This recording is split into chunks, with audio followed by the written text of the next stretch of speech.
All right, ladies and gentlemen, boys and girls, children of all ages, welcome to the Socially Unacceptable But Sober podcast. My name is Dino. I'm an alcoholic. I'm Jonathan. I'm alcoholic. Matt and Jonathan, and tonight we have a very, very special guest, my man Chris Lacko. That's me. Chris, what's up, man? All good. Yeah. All good. What's up, everybody? How's everybody doing? Fantastic, man. If I was any better, I'd be twins. Yeah, if it was any better, it'd be a crime. Yeah. How's everybody week so far? John, you have a hell week? Yeah, so they, because of Veterans Day. By Tuesday, he has hell weeks.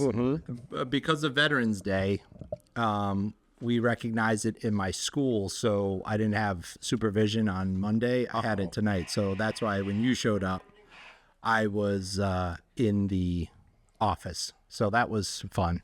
Rough fun to do that and prep for the podcast. I'm kind of disappointed that I didn't get to put on my neon lights. If everybody wants to recognize, if anybody can tell, nice work that we did here. John did a nice wainscoting. We stopped him, Chris. We stopped him from wainscoting. Yeah. Wainscoting. That's what they call it. It's not coding? No, wainscoting. No. Good. Well, okay.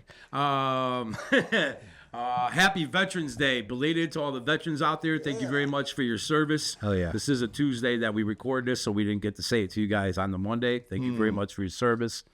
What else? How you doing, bro? Doing all right. Doing all right? Yeah. Nice. Stay busy today. Yeah, today was weird. Nice. Is this microphone on? Kinda. Nope, not even close. All right, guys. Is it now? yeah. All right, we're good. Don't forget to like, subscribe, share, follow, share. Comment.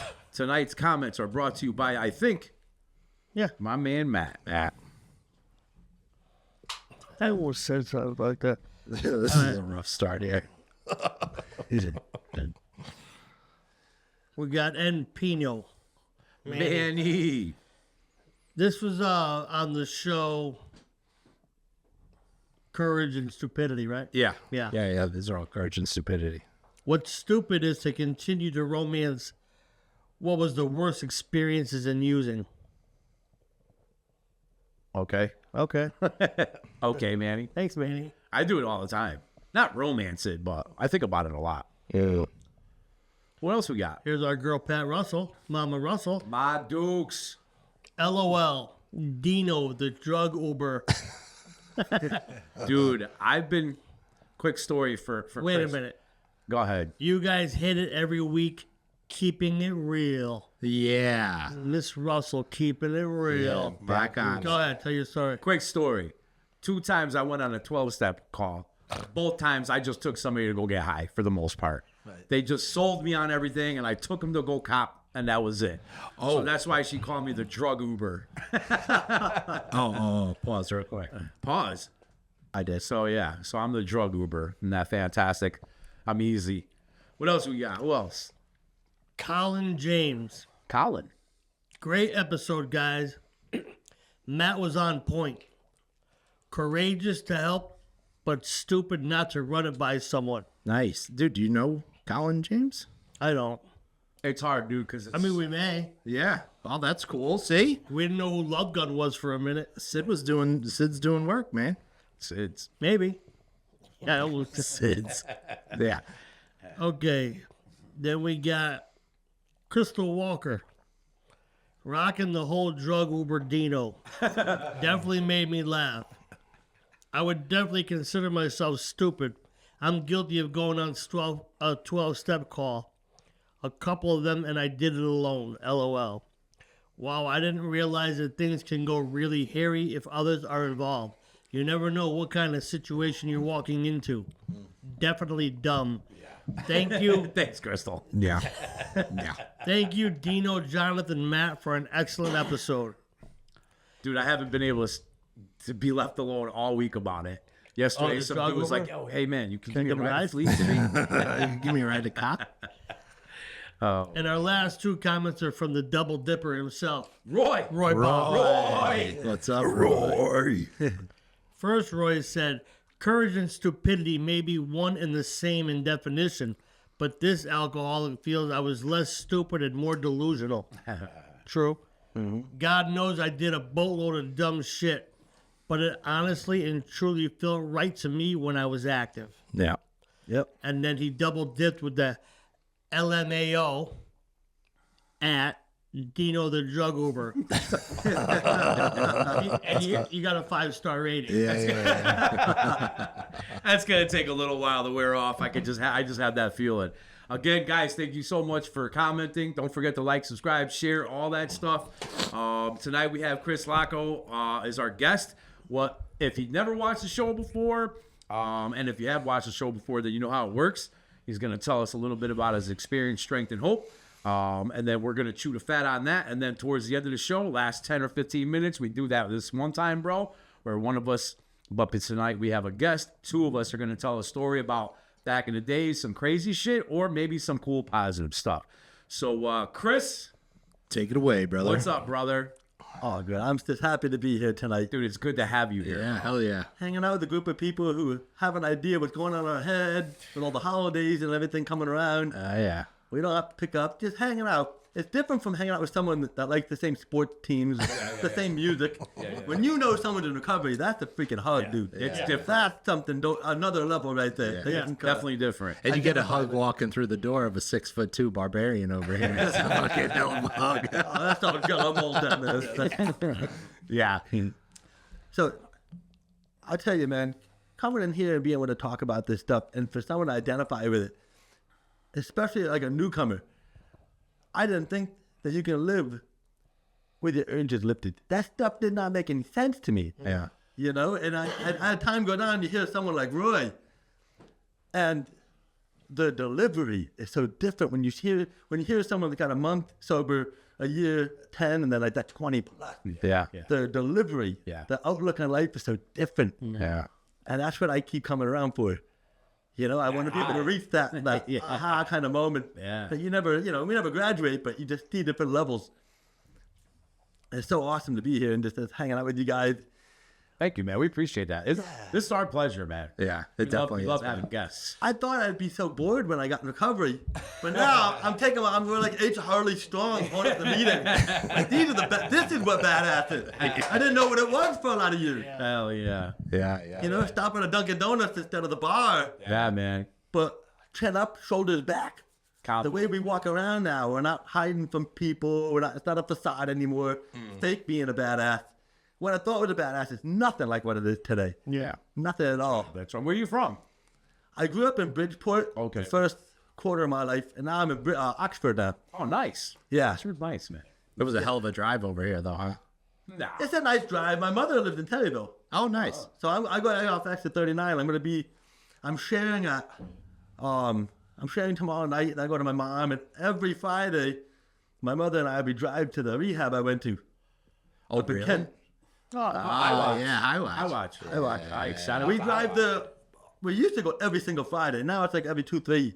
Cause that place saved her son's life. Yeah. And it saved my life, so it's a spiritual drive. Sure. Yeah. And my mom has her son back in her life. Like our family's lost us for so many years. Yeah. And we don't have to tell nobody nothing anymore. Oh, I'm sober, you gotta believe. Yeah. They get to see it. Yeah. We talked about that last week. Yeah. We did. We were like how we would come out of rehab or we would call from rehab like this time, and, I'm going to do it and everything's great, blah, blah, blah, blah. But this last time, I didn't have to say a word. Nope. They literally could see it in the complexion, the way we carry ourselves. I don't have to talk about it. I just had to be about it. You know? We get to show them, and more importantly, show ourselves right. that we're worth another chance. Yeah. Like if you breathe it, everybody's worth another chance. Absolutely. I love that. Where there's breath, there's hope. Yeah. Absolutely, dude. That's right. Yeah. How long you sober now, Chris? I got 6 years, 4 months, 3 days. Damn. Yeah. But who's counting? Oh, He said, but who's counting? 7, 9, 18. Nice. Tattooed on my hands facing me. There you go. Everything I pick up. And I remember one of the old timers, I was only 101 days sober when I got these. And an old timer was like, Chris, do you think maybe you jinxed yourself? And I said, well, I don't know. If I get a girl's name tattooed on me, she can fall in love with somebody else. Nobody can take our sober day from us. Sorry. We can give it away. Yeah. But I will storm the gates of Valhalla on a flaming fucking steed to keep this date right here. That's right. No man, machine, or animal is going to stop this That's right, bro. for tonight. You build it. Yeah. That's right. Tonight. Tomorrow, we'll figure that out when we wake It's up. not here yet. It's not here yet. Yeah. So where did your journey start, man? my journey started. I was an addict before I picked up anything, dude. Of course. You know, growing up, I lost my hearing around the age of 8. I just went deaf, and you know, I always felt less than growing up. I wanted to be like the other kids in school so bad. Of course. But I sat alone in the bus. I sat alone in my classes. Sat alone in the cafeteria. And then, you know, my parents got me my first set of hearing aids. And then I was just constantly bullied in school. Kids were just kids, you know. Of course. They're staying on you with the cords and throwing my hearing aids in the trash. All that fun. Right, so that's a little bit more than bullying. Jesus Christ. It was traumatizing then, but it's seriously a value add in my life now. That all that stuff we went through, we can be depressed about it for life, or we can take it and be like, I'm gonna get stronger. Yeah. That's it. Like anything. All the violence in my house. So I grew up in an alcoholic house. My father lost his life 8.5 months ago from cirrhosis. Oh, I'm proud to hear that. His father died of cirrhosis, and his father died of cirrhosis. You're breaking the chain. I'm drawing the line right fucking short. Yeah. It stops right here. And it's just one day at a time, you know. And so anyway, growing up in the house, my mother is awesome. We're very close today. Yes, she had really bad depression growing up. There's a lot of violence in my house. Lots of violence in my house. But all these things started coming around, and I picked up my first skateboard, got obsessed with it. At 15, I got my first 4 big international sponsors. I was winning quite a few contests up and down the East Coast. And they weren't like X Tour, you know, X Games and Do Tour, and millions of dollars. Nobody gave a crap about it. Yeah. But I got free stuff from my house every month. So kids in school heard about it, and they were using me for free. I was more than happy to hook them Yeah. up. Now you're cool. I wanted that void in my heart filled so bad, dude. Right. Yeah. So that got me invited to my first party at 15. I got drunk and smoked weed, and I had found my answers. Yeah. Like, I think everybody that night was having fun, but I found a way to hide. Like, all my insecurities, my low self-esteem, I just swept it under a carpet of booze and weed. And I was like, nah, I don't have to worry about nothing. Yeah. I found my thing. Yeah. So my obsession from skateboarding, like, quickly, that became my magnificent obsession. And I was introduced to day drinking, It's the best. all that. Oh, yeah. It's the best. It's the best. Now I got some real friends, you know? And yeah, all that. And then after school, I got September 7th of 03 was a big day in my life. I was at a bar in Oxford on a Sunday night, and the whole bar broke out into a brawl. And I ended up getting stabbed 3 times in the left side of the face. I got my ear sliced off, took my eardrum out. Jesus. You should have seen him. But that's not. But yeah, I woke up in Waterbury Hospital down the street from here after a coma for a couple of days, and I realized as soon as I woke up, like, oh my God, I can't hear shit. I had 80% hearing loss, and after he took my eardrum out, I was like 98% hearing loss. Oh, man. And then I realized, like, I don't even, it doesn't bother me. Yeah. And that was my introduction to a morphine drip. Oh, yeah. And the hospital sent me home with some painkillers. And my good buddy Tom comes over. He goes, oh, these are perks. You eat 3 or 4 of the beer, you know, or you'll feel good. I'm like, I don't know, Tom. It says take one of the It's spelled wrong. So I took his suggestion. Yeah. And just like when we were 15, like, I found my answer, dude. Yeah. Isn't it funny though? That suggestion will take like that. You come into sobriety at the beginning. I'm not so big on, suggestions. I want to resist those. But I did remain teachable. Yeah. No, let me take this. But isn't that wild? Like, when you see someone under a bridge now or living in the street, it could have started from something as a doctor prescribed medication. Absolutely. Yeah. Absolutely. I will never judge someone who's pushing a cart around. Right. Because I know that was my next step. 100%. Yeah. So yeah, I got hooked on the drugs, and then everything just steamrolled from there. Yeah. It's been a while ago. That's a tough one, man. That's a tough one. So, what's your sobriety date? July 9th, 2018. No shit. Yeah. Mine's July 9th, 2013. Get the hell out of here. 9th, bro. Yeah, Oh, shit. Get the hell out of here. I always say this. Anybody who gets sober in the summertime must have been bad, bro. Yeah. Because it's easy to be homeless in Beginning. the summertime, bro. The day before I surrendered, I pawned my AC unit. I was willing to go the whole summer with no AC to get a 20-minute fix. What's a little sweat? Yeah. Oh, It my made God. sense at the time, like Roy said. Yeah. At the time, it made sense. Yeah. That, there's nothing to think about. No. to give me my fix and just There's no leave me Yeah, alone. this is logical. There's no thinking. Yeah. There's no thinking. So that's awesome. So you came in. Yeah. What'd you think? Was this your first time in recovery? No. April of 11, I surrendered to shut my family up Yeah. to try to win a girlfriend back. Yeah. So I Back flew to, problems. yeah. Yeah. I'm going to do it for them. Yeah. So I flew to Jacksonville, Florida, because I figured the further away we run, the better off we'll be. Sure. But Dude, everybody goes to Florida. What the fuck? I quickly realized no matter how far away we go, we got to bring our assets with us. Yeah. That's right. And they were telling me rehab, Chris, no drinking, 90 meetings in 90 days. I said, no. I got this. Oh, yeah. On willpower alone. Yeah, I don't need that shit, Yeah. So I felt awesome when I left there after 36. I mean, I felt so good I got drunk on the plane ride home. You know what I mean? Like, what? The nightmare's over, bro. We're good now. I know what to do now. The day when I got home, my father was just mortified to see me drunk at the airport. And I was like, just what? I'm off all hardcore drunk? Can't you see I'm fine? Oh, Chris is fine. Dude, But when I heard that, my father, he's old school veteran, old school thinking. He told me that once. He said, "Listen, all you gotta do, Jonathan, is just stop doing the heavy drugs." I was like, "That's it, man. That's it. I just stopped doing the." I wish I thought of that. Yeah. And then comes the alcoholism, right after. Yeah, it's two pieces of the pod, man. I couldn't do one without the other. Never. I just couldn't. I mean, I wasn't drinking like some people to have a good time or maybe get a buzz or something. I drank. Toddlers. Yeah, I yeah. didn't drink with my pinky up either. They got the craft beer and they're sniffing it. Oh, I like the texture. Texture? I don't even want to wake up tomorrow. Yeah. You know what I mean? Yeah. And that's okay that people do Right. that, but I can't. Right. People have like whiskey cabinets at home or whatever. I cannot do that.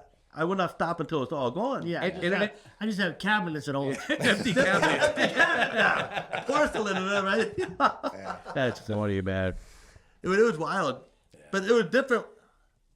Like, when we truly surrendered for ourselves, it's just different. It was so different. I felt all the weight coming off me. It's like, I surrendered. I'll do anything you guys tell me to do. Because my way ain't fucking working. So I went to Mountainside first. I detoxed back then. Howard didn't have a detox. Yeah. So on my first day there, I woke up on my own vomit, feces and urine, Good time. Good times. And I spent a lot of money to feel that way. But I remember I couldn't stand up. I couldn't get off the bed. The two little ladies that worked in the detox, they dragged me to the shower. And that was my spiritual awakening. I'm like, I spent $1,000 plus a week for 18 years to look and feel like this. Yeah.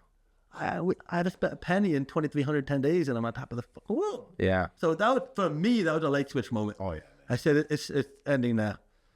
So as soon as I cleaned me off, I had everybody in my unit doing push-ups, sit up, lateral raising with the kitchen chairs. And the staff is like, what are you doing? I don't know. I got to find a way to live. Like, Yeah. we have people throwing up in buckets. 10 more. And then after a week, they sent me to Eyewash, and that's where it all started, man. It really, like, the bigger picture. What is really going on here? What am I running from? Running, yeah. Then there was a lot I found out. A lot. Yeah. There's so many things I didn't want to share about, like having gynecomastia. I've had 6 breast reduction surgery. That's That's more than Pamela freaking Anderson. And Jesus. you can't tell today, but growing up with hearing devices and people twisting my moves, my manhood and whatever, dude, it was beyond trauma. But now it's like, I got it done. We're in recovery. All right, let's fix this the best we can. Yeah. I was a bedridden until I was 15. What's wrong with me? But I found out because I was waking up from my parents, beat the hell out of each other at 2 a.m. every day, just pissing everywhere. Right. There's nothing wrong with us. We start to find these things and like, okay, that's why that happened. Yeah. And we can share about it because someone else is going through this. Yeah. I've had 2 guys pull their shirts up for me after meetings. Like, if this guy know, I'm like, yeah, you got it. Yeah. I gave him my business card or for my plastic surgeon. Now you got 2 guys blasting each other on the side of a church. But for good reason. For good reason, because somebody's always going through something. I love it, man. I love it. But all these things started coming around when I left rehab. Things started happening that we can't explain. Yeah. The whole sober date thing is still fucking. That's tripping. amazing. Yeah. 5 years before to the day. Yeah. July 9th. That's wild, dude. That is wild. So what a journey, huh? Amazing. Amazing, man. When I got to rehab, they started talking about God and higher power, and I was just like, dude, I don't want to hear it. Because I thought everybody else knew what was going on, and I was just over here in the corner, like, I didn't know that you couldn't have a wrong higher power. Right. I just didn't know. Yeah. But yeah, my first night at High Watch, I left a book out in the lobby, and about these 10 athletes training for the Olympics back in the 50s, the 300-meter dash. Mm-hmm. So the doctors came in and timed all 10 of them and then gave them performance-enhancing pills, steroids. And then they came back 4 months later and timed all 10 of them. And all 10 ran significantly faster times. No surprise, right? Yeah, right. Unbelievable. There was nothing in the pills. It's all in the mind. They were placebos. Yo, shit. And I go, holy fuck. Like, that's faith. Yeah. That's your brain convincing your body. Yeah. With these things you just put in your mouth, I'm going to propel you to a whole nother. Our brains are so powerful. Yeah. We can change the biochemistry by convincing ourselves I'm getting stronger. And that's when I kind of let go of the reins. I was like, all right, there's something way bigger out there. Right. I don't know what it is for a fact to this day, but I don't need to know. Right. What a beautiful thing. As long as it works, it don't matter. Yeah. Yeah. A seed like this turns into that 60-foot tree out there. Yeah. A sperm and an egg. You can't even see with an eye. Turns into, Shaquille freaking Neal, 7'2", 300. We can't do that. Stop. Yeah. The moon changes the tides in the ocean. Like, these are things I didn't look at when I was getting high, but Yeah. something's doing that way bigger than us. And that's all I needed to know, dude, to keep my foot in the door. And then, after rehab, I just started setting goals. Like, the same conviction I had to get our fixed. And who is going to stop that? That's right. Yeah. That's right. Yeah. I just started converting that to these new goals. I did 93 meetings, 90 days. I got a sponsor, and he puts me on blast, dude. He's hardcore. He's coming up in 38 years now. Nice. And the only thing I could tell him my first year was, okay, Yes. go to this meeting. Okay, take this commitment. Okay, go to the dance. Okay, go to all things I would have said no to. But I had to listen to him. That's right. That's right. Dude, it's so awesome. Yeah, then I started arm wrestling. I needed a release. I think we all need a release. Yeah. So I started lifting weights, signing my name up. I joined the Connecticut Armbenders in Southington. And then, 4 world championship gold medals later. No shit. I pulled in Sweden, France, like Dallas, Orlando. It's like awesome, and the community's awesome, and everybody knows I'm in recovery. So every tournament, I get somebody, hey, Chris, come here. I'm like, oh, yeah, let's go for a walk. Yeah, it's just amazing. That's crazy. I live anonymously. Right. When someone's anonymous, that's awesome, dude. That's out I there. get it. You got Yeah. careers, whatever. Me, I'm wide open. I want everybody on earth to know I'm in recovery. So, but yeah, I think without a goal, like, you don't see a ship in the middle of the ocean without a compass. They'll just drift aimlessly for years. I started setting goals. I started doing powerlifting tournaments of strong men and shit. I just wanted to get stronger because I know how weak we can get. We know how broken we can get. I want to see how strong we can get. Not just lifting weights, but like spiritually, mentally. I want to see how tough someone can get. Yeah. Helping out somebody in recovery, donating to a homeless shelter. That's a bad mother effer right there. Yeah. Some of the dudes and girls I've met in recovery, it's unbelievable. And that's why they say hang out with the winners. Yeah. You We got a friend that says the toughest men and women you're ever going to meet are in the rooms. Yeah.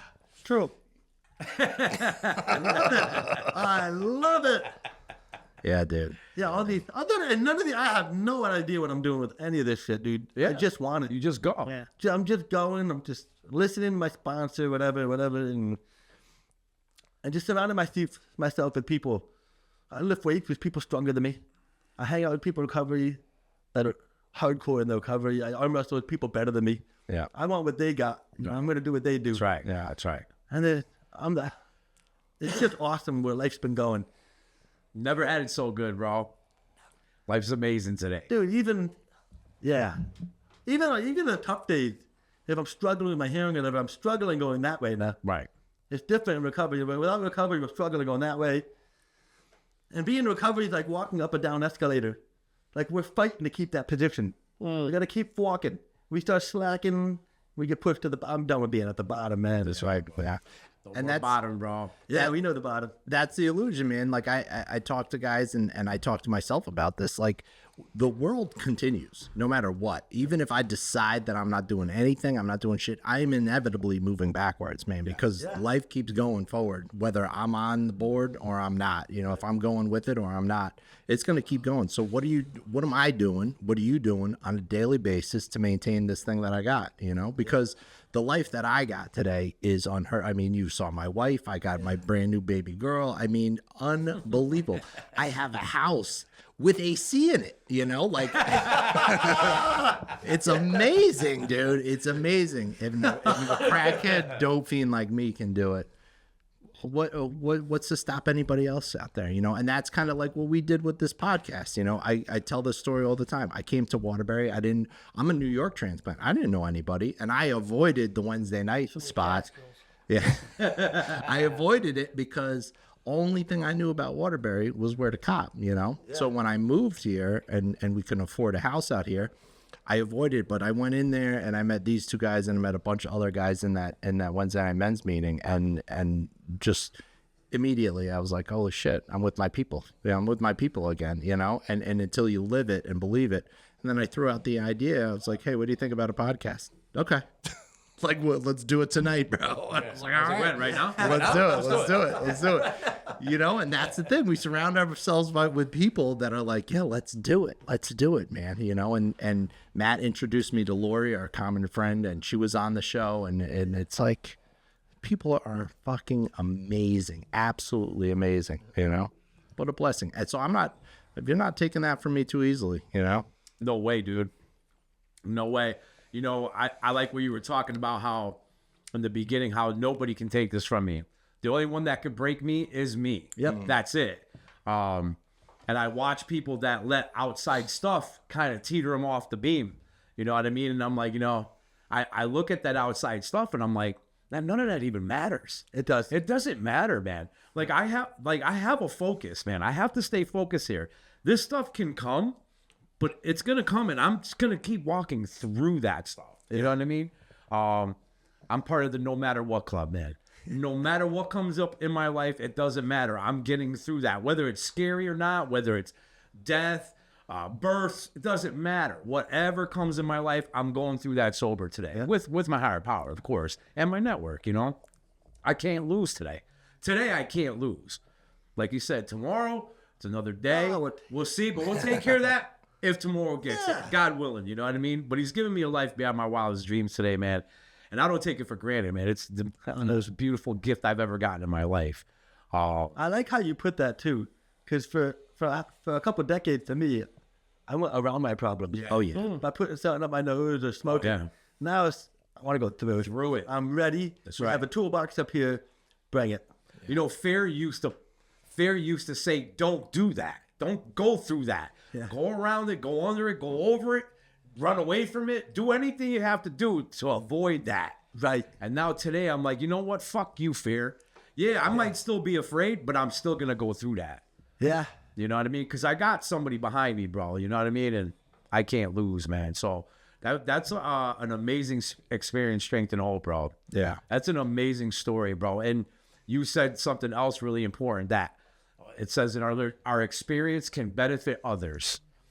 Oh, yeah. I used to want to take stuff to my grave all the time. Yeah. And then when I finally got all that poison out of me, I was like, great, it's out of me. But then I realized, wait a minute, I can't be the only one who's gone through this stuff. Right. And I'm not the only one who wants to take that to my grave. So I'm going to start sharing about that stuff openly. And lo and behold, same thing. Like, damn, dude, yeah, the same thing happened to me, man. You know what I mean? I can't believe you shared that out in the open. It's like, yeah, dude, I'm free of that now. That's not mine to carry anymore. You understand? And that could be you. You know? And not having to, doing all this stuff and not having to pick up. When I got my implant, I divided the plan with my sponsor for pain meds if I needed to take them. Right. He said, don't be a martyr. Yeah. We're going to work with this. Right. Can use them if you're working together. So what happened was I chose not to take them. The pain with the vertigo was pretty extreme, but I made videos on TikTok of me refusing the scripts from CVS, like live, and it just went viral. Yeah. I mean, thousands of comments like, "Oh, thank you for this. I need this," and it's so wild being able to just vent it without picking up, just vent it and talk about it. Right. And I knew the repercussions. I played the tape out of my head now, and I don't recommend. It's not for everybody. I had 2 wrist surgeries and recovery and stuff. I haven't picked up. I haven't used anything, but I will if I absolutely have to. Right. I'm getting surgery. What is it? 8 days again? Yeah. 8 days. And everybody's like, "What are you gonna do about the pain meds?" I'm like, "I'm not getting any."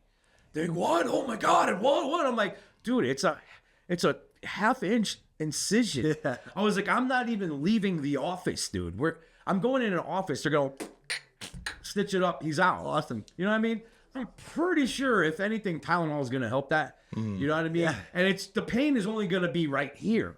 So I can handle that. I mean, it's And gonna be a 13 years ago, it'd be totally different for you. 15 years ago, I'd have to get some crack, rub some crack on that shit.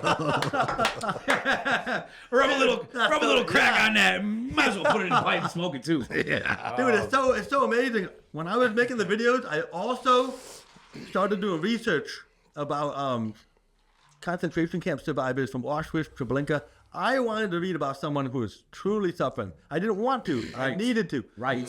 I'm in a little pain in my ear. These people watching their family go through that, and they survived and persevered. I'm going to make it through this too. right. I don't recommend that for everybody. Right. For me, I needed to see true suffering. That's right. As someone who persevered from that. It's like, all right, I can make it through this. That's right.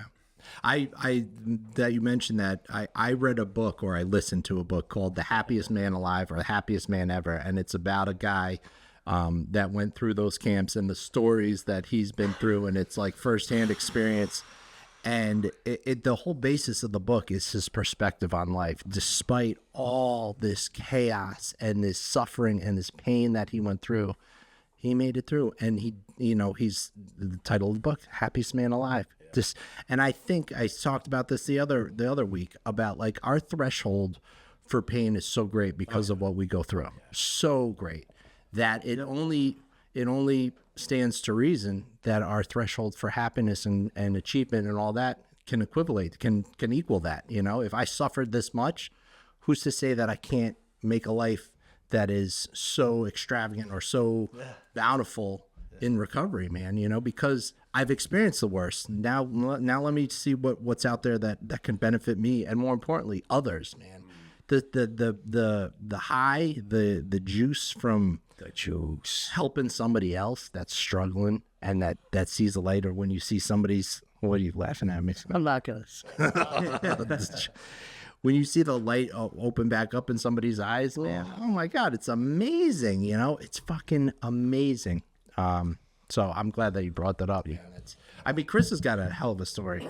You said it earlier. We limit ourselves because we don't realize how powerful the mind really is. Mm-hmm. I'm gonna shoot myself down before I ever give myself the chance to succeed.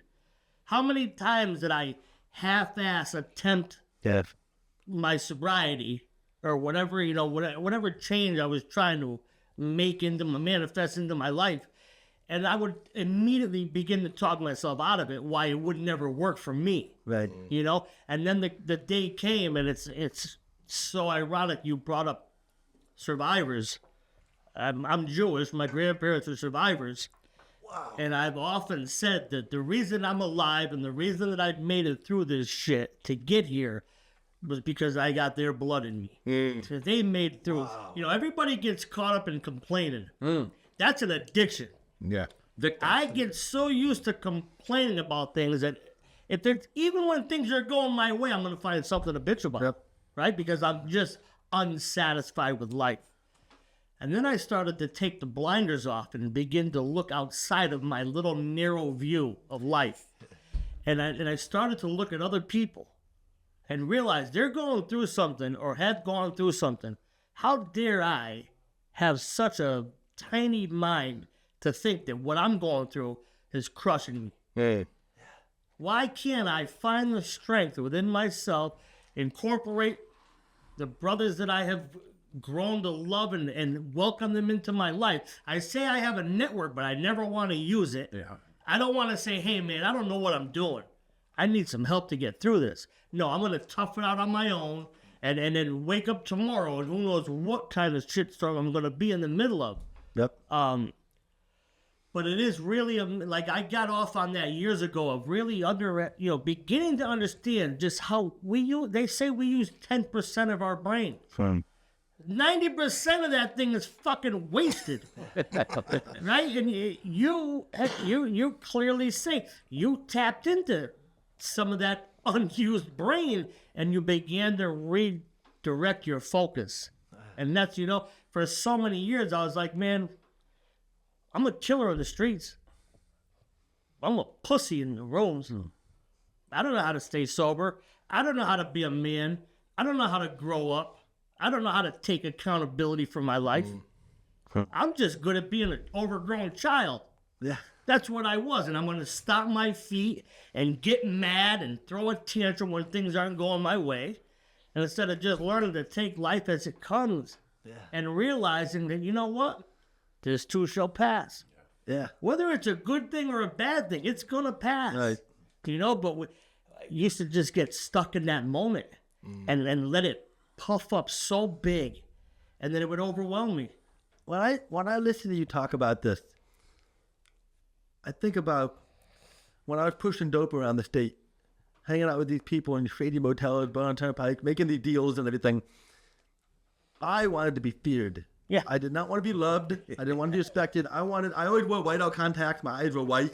I had a big beard. I look psychotic. Right? Yeah. I was always packing heat, dealing with these sketchy people. I was addicted to the lifestyle too. Yeah. Oh yeah. So I didn't want anybody to know that I love Disney World. I love it. I didn't want anybody to know I listen to Tears for Fears. I couldn't tell them that. Yeah, yo, you got the stuff? Yeah. Hey, Donald and Mickey are on TV. I can't do that. I'd be shot down immediately. Now in recovery, it's like, yeah, I got a Harley. I got tattoos. I listen to metal. I play in a band. I like Disney World. Yeah. I go 5 times a year. That's fucking right. I like Simple Minds. I like Depeche Mode. What are you going to do? I like That's Friends. power. I love Friends.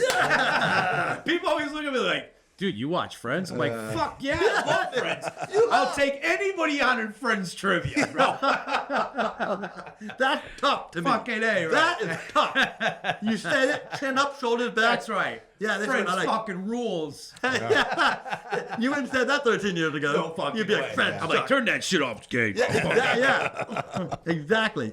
The word that we spoke a lot about last week was authentic. Yeah. I didn't know how to be authentic before I got here. I thought I did. I thought I was this tough guy, and that whole image that I created in my own little tiny mind, thinking I'm a fucking 5-foot killer, right? Yeah. But when I showed up here, I learned to be okay with who I am. I needed to learn a little bit about who I was first, right? Even though I had these thoughts about who I thought I wanted to be, I needed to grow into that a little bit. Yeah. And then once I could grow into that, I could get those realizations. I like this, whatever, fucking Friends. Friends. Just fucking say it, bro. Just, I don't like Friends. I don't like Disney. Friends. I actually do like Friends. Wow. Hell yeah, dude. But it's just about, I'm okay with who I am today, man. yeah. And if you don't like it, that's okay.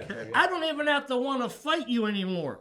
That's, the old me. If you don't like what I like, then we got to Yeah, fight. we got to fight. Obviously. It's the dumbest shit ever. Oh my God. If I have to fight someone now, I'm probably just going to tickle them. Because then you start laughing, you forget about what you're mad about. Think about that. That's torture. A 30-second tickle? Yeah. That's terrible. And then you forget what you're arguing about and you move on. Hey, I was driving through the Bronx a couple of weeks ago, leaving the zoo, right? God. And some guy, I couldn't let him in. There was just no room. So he starts yelling this mother effing me and everything from the window. And I looked at him, I said, hey, we're going to get over this. I used to take my shirt off at traffic lights. in the Jump top out of road. cars, yeah. Now I'm like, by the time I get to the next light, we're going to get through it. Yeah. And he just like, and he rolled his window up. It was over. Yeah. It was over. What are you going to argue about? tell I you. didn't want to carry that around with me the rest of the day. I had a good day. Yeah. Like, not reacting to something, I think it's just as powerful as some hardcore reaction. I think the next, More. I think the next time me and my wife argue, I'm gonna fucking tickle her. I hate when you do that. But see what happens. I bet it'll work. Try this one. Say, have a blessed day. Oh, yeah. Oh, Well, my wife wanted to punch me in the face. I tried it once. hey, don't ever say this. I pray for you. God. That did not work. And this doesn't work either. If you start arguing, you're like, yeah? I don't recommend that. Yeah. Holy shit, dude. Oh, man, this has been a good one, man. All right, we're running out of time. Chris, that was an amazing experience, strength, and hope. I wish we could take 2-3 hours here. Yeah, me too. Because I know from beginning to end, there's so much more in there. You know what I mean? We're going to move on to our next One thing I segment. want you to think about, take this into consideration for the future. Maybe up your energy a little bit. Dude, I'm telling you, the Recover Out Loud event at Lori's event, man, there were a lot of speakers from all over the place. We were talking about this, and Chris was the second to last aside from the sound bowls, and I was pretty shot. It was like 10 o'clock, 9:30. I'm like, oh my gosh. He gets up there with the energy, and he's just like, bing, right back up. All right, I'm listening. What's going on? Plus, the guy who was running it, Mike, had tons of energy too. He was just going. Probably perfect timing, too. Probably perfect timing. Perfect. So this starts to, energy starts to drop off during the day. So you get that energetic guy towards the end. And Right it back pumps up. everybody. And then everybody's like, appreciate it's that. over. It's over. Yeah. Yeah. So excellent story, Chris. Was it excellent? Was it excellent? Yeah, man, it was excellent. Didn't you hear me? It was absolutely excellent. We're gonna move on to our. It was very excellent. Excellent. We're gonna move on to our next very segment, nice. which is this one time, bro. Again, don't forget to like, subscribe, share, follow, all that stuff. Comments, sobriety dates. I forgot to say this in the beginning. If you need help, let us know. We got guys. We got steroid help, bro. Like help on steroids, bro. Without the steroid. Yeah, without the stories. We don't have steroids help. We have help on steroids. So yeah, we can get you some help, man. And if you know somebody, send them our way. We can help them out. Yep. So we're gonna move on to our next segment, which is this one time, bro. And because we have a guest this week, we have 2 one time bro stories. Tonight is going to be Matt's and also our guest, which is Chris. Chris, have you thought about what you're gonna use for your one time bro story? For my story. Yeah. Is this going to be out of recovery, looking back? Up to you. Up to you. It could be crazy. It could be like I was getting shot at. I had my cochlear implant surgery done, and I was turning down medication. I was emailing CVS back. I was trying to call them. I couldn't hear it. Finally, I drove to the CVS, and I wait in line, and one of the ladies working there saw me and was like, oh, no. I went there for years, 28 days early. Where's my fucking implant? So she sees me, and she's nervous. Yeah, what? So I get to the end of the line, and she looks at me like, and she opens the desk and comes around and hugs me for like 30 seconds. Didn't say a word. She's like, you look so good. And I'm like, yeah, I'm at the time 4 years sober. She was crying. The difference of me going there from 4.5 years before was just, it overwhelmed her. And I'll never forget that moment. I'll never forget that moment. On the flip side, when I was using, real quick, my girlfriend fell asleep, and my plug called me and said, yo, I'm good. It was like 2 a.m. So I take her car, and I get my stuff, and on the way home, it must have been good. I just kind of... So I wake up to the car flipping over, right? The car is upside down, Route 34 in Oxford. So I call my buddy. He towed the car for me. He leaves it in the junkyard. He dropped me off at home at 4 a.m. I go to bed. I wake up 2 hours later, my girlfriend, Chris, someone stole my car. And I'm like, nobody stole your car. I had to explain what happened. Yeah. I went home, and when she left, I went right to sleep. It didn't matter to me. It's not you had what you needed. It's the car. You'll be fine. And I ended up buying her this $200 piece of crap that I had no, the transmission was skipping. I was like, look, you're all set. You'll get there eventually. It was a brand new Hyundai. I just flipped over. And I was like, what are you worried about? Yeah, come And I on. was so into my addiction, I didn't care. Any of that. At least I'm alive, right? You're alive. Yeah, we're good. The skipping transmission, it'll get you there. Don't worry about I'll it. get you there. It'll get you there. That's so funny about the CVS because this is a side note. I used to go to CVS in the Catskills. That's in the Catskills. And I'd pick up rigs there, but I'd come up with a new story or a new disease that my dog was suffering from of the reason why I needed needles for this and they were just like, whatever, dude. Here it is. It's fucking They don't give a shit. Remember Pickett's? Yeah. Fucking Pickett's used to be like, here's your fucking needles. But we don't even want to hear it. Just here's your shit, bro. We don't give a fuck. I was like, yeah, my dog's still diabetic. Yeah. So unfortunately, that was crazy. That's funny. That's a funny one, man. All right, next one time, bro, we have Matt. What do you got queued up? Buddy? Cue it up, bro. Cue it up. Did I talk about rolling the truck out of Route 8? Is that the one where you got out and instantly you? I need to hear it. Yeah, all right. I don't know if you did talk Tried about to this. start the car. No. All right. So this one time, I tattoo for a living. I love to do that. Oh, wow, okay. So I also sold a lot of drugs at the time, so I wasn't doing as many tattoos as you might think. And my hook where I was, I couldn't get hold of them. So I'm from Waterbury. I was out in Winstead. Okay. And so I had to call an old reliable back home to come pick up so I could do what I had to do. And so I get in the truck, I'm driving down Route 8, and I never drive with a seatbelt. Never. This one day I seatbelted myself in. Side note, I had been out of shit for about 12 hours. Ooh. And I used to stay up 4 or 5 days a week. Like, So I crashed hard, and I'm falling asleep, and I end up rolling the truck. I roll over 3 times, and I wake up, obviously, and I go to start the truck. The truck starts, I put it in gear, it won't go. I get out of the truck, I realize I ripped the 2 front tires out. But this elbow got cut right to the bone. I was halfway out the window when I rolled the truck. If I didn't have the seatbelt on, it would have thrown me out the window. The truck would have rolled on me. Holy. Yeah, so now I get out of the truck, and the lady stops, and she's like, oh, my God, are you all right? I was like, yeah, I need a ride, though. Yeah, I'm fine. But I need a ride. I Where got you going? This poor woman with light-colored interior. I'm leaking all over her car so she can bring me to where I got to go cop. I get high in the place. The guy says, you can't get high in here. I said, no, don't worry about it. Where's the bathroom? I go ahead and hit it, and I come out of there fucking bing. yeah. I called the kid that worked for me. I was like, you got to come pick me up. He's like, what are you talking about? I said, just come fucking put a sign on the door. Come pick me up. So he comes and picks me up. We're driving back up Route 8. All the cars, fucking stadies everywhere around my truck.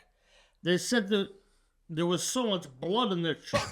They thought that I got killed. And I Disintegrated. got thrown. They didn't know where the fuck I was, so they had a search party. Oh my God. So now I get back to the shop. Now I put up fucking the screens. I'm in the area. I'm fucking lifting, right? Yeah. Next thing you know, my fucking apprentice comes. He says, just cop out here for you. Wants to talk to you. Bro, I'm so fucking geeked. I was going to try to hide in the drop ceiling. My fat ass was going to try to sit on top of fucking a drop ceiling. So I was like, oh, man. So I go talk to this cop, bro. My eyeballs are this fucking big. But he was from Winstead. He's like, the stadies are looking for you. It was the weirdest situation. Like, there wasn't a warrant out.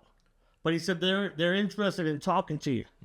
I was like, cool. So I'm fucking so high. I call the cops. I'm like, what's up? It's like, yeah, whatever. We just want to talk to you. I said, do I need to fucking bring a bondsman? Like, nah, you're good. I was like, yeah, okay. Yeah. So I brought my bondsman with me. Of course, they arrested me on the spot.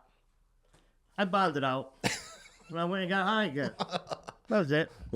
That's the no matter what club on the other division. Oh, yeah. Yeah. You were getting that fixed no matter what. No matter what. I know that when you think of stuff like that, how you like, wow. Yeah. The one time you put a seatbelt on. One time, for real, I bro. mean, that's wild. Because I don't ride with a seatbelt on, and I swear, it's a bad, I don't think about seatbelt. I don't put it on, Then all of a sudden, one day, I'll just get in my car and be like, click. I'm like, what the fuck am I doing? And I'm like, must be for a reason, man. I want to leave that one on, man. Bro, You know? since that day, You wear a seatbelt? I've never worn a seatbelt. Oh, never.